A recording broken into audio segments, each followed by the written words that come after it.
Hi, I'm Trent McGee with Centerforce Clutches, and I'd like to introduce you to the newest member of the Centerforce family. This is our new SST, or Solid Street Twin. This is a budget-friendly, entry-level twin disc system that's capable of holding up to 925 foot-pounds of torque.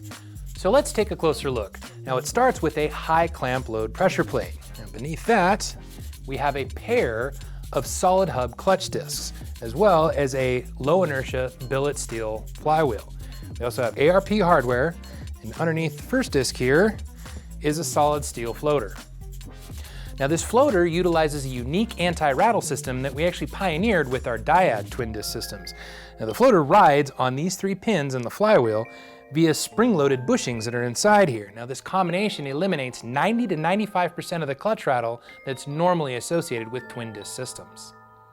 Now from the get-go, the SST system was designed around strength and performance. It's very streetable, but you can use and abuse it to your heart's content. As a matter of fact, we're running one of these SST systems in our 900 horsepower Camaro.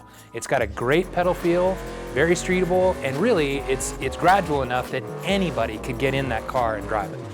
At the end of the day, the SST system provides performance and durability without breaking the bank. Now this was just a quick overview, but if you want more information on the SST or any of our other clutch product lines, visit centerforce.com or check us out on Facebook and Instagram. Thanks for watching.